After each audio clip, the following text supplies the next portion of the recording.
Olá, sejam muito bem-vindos à segunda parte do vídeo sobre desassociação. O primeiro vídeo, você pode clicar aqui se você não assistiu, é o vídeo onde eu coloquei sobre uma pessoa que não é testemunha de Jeová, mas ele pesquisou de forma imparcial o que acontece quando uma pessoa é desassociada e por que se leva essa pessoa à desassociação. Mas agora eu vou usar a Bíblia, tá? Mostrar para você o porquê que as testemunhas de Jeová desassociam algumas pessoas, né? Eu vou explicar de forma bíblica aqui para você. Obviamente esse vídeo não vai ter explicação detalhadamente porque só tem 10 minutos aqui no TikTok, não dá para fazer vídeos maiores, ok? Se caso precisar, eu faço outras partes aqui para você que eu acredito que vá precisar.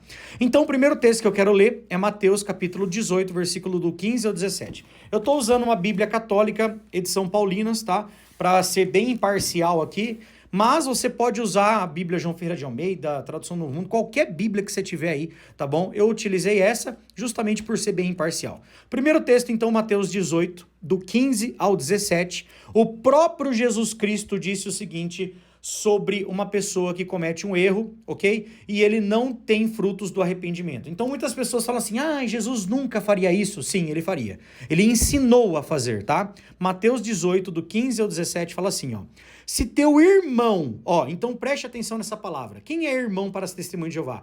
Aquela pessoa que estudou a Bíblia, que fez as mudanças necessárias e decidiu por livre e espontânea vontade se batizar. Esta pessoa é considerado irmão, tá bom? Aquela pessoa que é batizada em Cristo com as testemunhas de Jeová. E na nossa religião, o batismo não vem assim de uma hora para outra. A pessoa chega, às vezes, assiste uma reunião lá e aceita Jesus e se batiza, como acontece em outras religiões, tá? Não. Para a pessoa se batizar, ela tem que estudar, tem que entender o que ela está fazendo, ela tem que, por livre e espontânea vontade, chegar a um ancião ou dois e falar, eu quero me batizar. A partir desse momento, o ancião vai lá, senta com ela, vai fazer algumas perguntas para ver se ela realmente entende o que ela está pedindo. Depois de tudo isso, ela vai num congresso, numa assembleia, onde tem de 1.500 a 2.000 pessoas e publicamente ela diz que ela quer se tornar uma testemunha de Jeová e aí sim ela vai se batizar. Então, ninguém não sabe, eu não sabia, sabe sim, tá? Então isso aí é uma decisão realmente tomada conscientemente do que ela está fazendo. Bom, então vamos para o texto. Aqui diz o seguinte, se teu irmão pecar contra ti, vai e em particular mostra-lhe seu erro. Se ele te ouvir, ganhaste teu irmão, ponto. Então, se for um pecado mais simples, né? A pessoa vai lá, mostrou o erro, você errou, tal. Não, eu me arrependi, ok. Se ele não te ouvir, convoca uma ou duas pessoas para que toda a questão seja estabelecida por 2 ou 3 testemunhas. Isso aqui está no Antigo Testamento, Jesus cita, até por isso que essa Bíblia deixa numa letra diferente aqui, tá? Então, chama mais uma ou 2 testemunhas e tenta conversar com ele para ganhar o irmão, tá? Então, veja, a desassociação não é algo que acontece assim, pecou, tchau. Não. O intuito sempre é tentar ganhar o irmão, é tentar fazer ele recobrar e tentar mudar o seu proceder, ok? Mas mesmo com 2 ou 3 testemunhas, ele não aceitou, se ele negar a ouvi-los, comunica-o à igreja. Quando eu falo igreja aqui, é os líderes, tá? No caso das testemunhas de Jeová, os anciãos. Então vai lá, comunica os anciãos. E se ele se negar a ouvir também a igreja, no caso a congregação, o ancião, aí qual que é o ponto? Considera-o como pagão e coletor de impostos, tá? Meus amigos, preste bem atenção. Quando Jesus falou para considerar ele como pagão e coletor de impostos, Jesus estava falando isso para judeus. Você tem noção de como um judeu ele tratava um cobrador de impostos ou um pagão? Ele não tinha trato com essas pessoas, tá? Eles não conversavam com essas pessoas, eles consideravam essas, principalmente o coletor de imposto, um traidor, tá? Porque tinham judeus, né? Aí você pode falar, mas na Bíblia diz que Mateus, por exemplo, né, que é o próprio que escreveu isso aqui, ele era cobrador de impostos. Sim, uma pessoa que se arrependeu, que saiu, que não fez mais aquilo e foi seguir Jesus, tá? Então Jesus, muita gente pode falar, Jesus andava com essas pessoas. Não. Jesus, ele ia pregar para que essas pessoas se arrependessem. Ele não ficava lá consentindo com o erro dessas pessoas. Então, quando Jesus deu esse exemplo aqui, que não era para tratar a pessoa, né? A pessoa que não se arrependeu, né? Que tentaram de todo jeito, primeiro uma pessoa, depois 2, depois a congregação, e mesmo assim ele não se arrependeu, aí era para tratar essa pessoa, considerá-la como pagão e coletor de impostos. E para um judeu isso aqui era dizer claramente, não tenha trato com essa pessoa, não conviva com essa pessoa.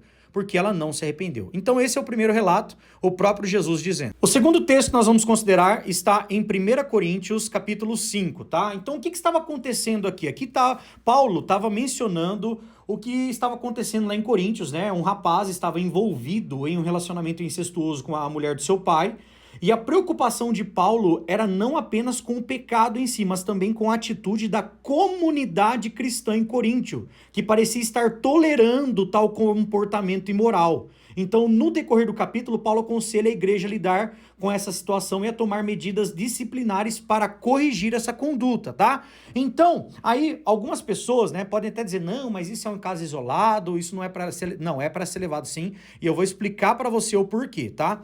Então, aqui em 1 Coríntios, capítulo 5, do versículo 11, ó, preste atenção, Paulo aproveitou o que estava acontecendo ali, com aquele envolvimento incestuoso lá, né, tal, para dizer o que os cristãos tinham que fazer, não só com aquele pecado, mas com outros tipos de pecados, tá?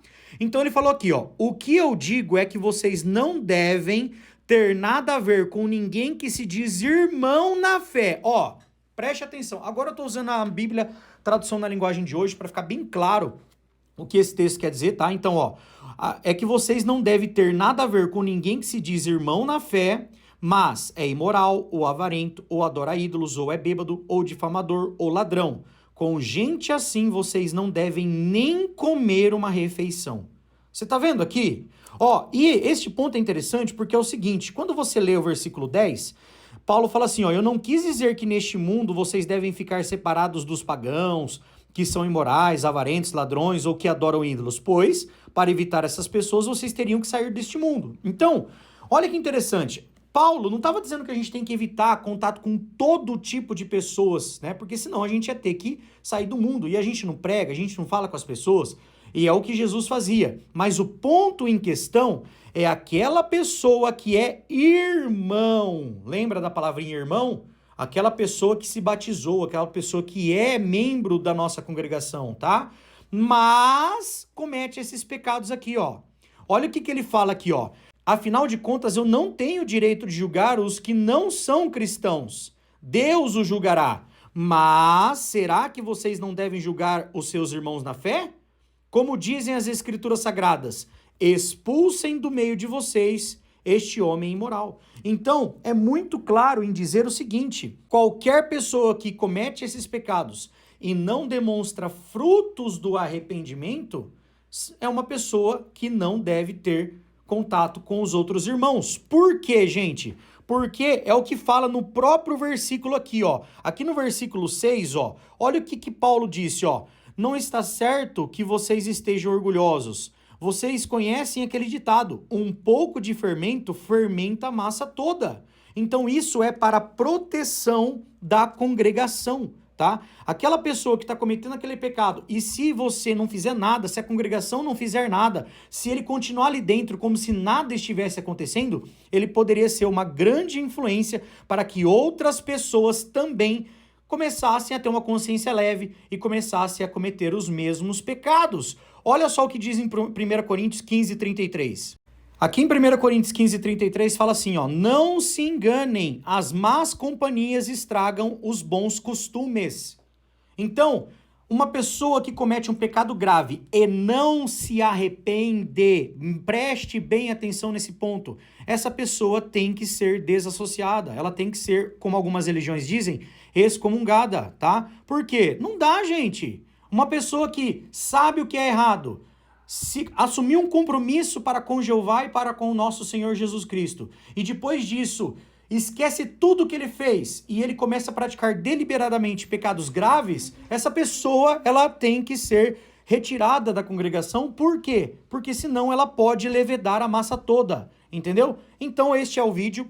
No próximo, eu vou considerar mais textos mostrando sobre isso. Principalmente, explicar para você que qualquer pessoa que cometeu um pecado grave e depois se arrepende, ela pode voltar para a organização de Jeová. E ela é recebida com muito carinho, com muito amor, ok? Isso não é para sempre. Isso é realmente uma disciplina. E a Bíblia diz que Deus repreende quem Ele ama. Então, tudo isso será explicado no próximo vídeo. Um abraço para todos e fiquem com Jeová.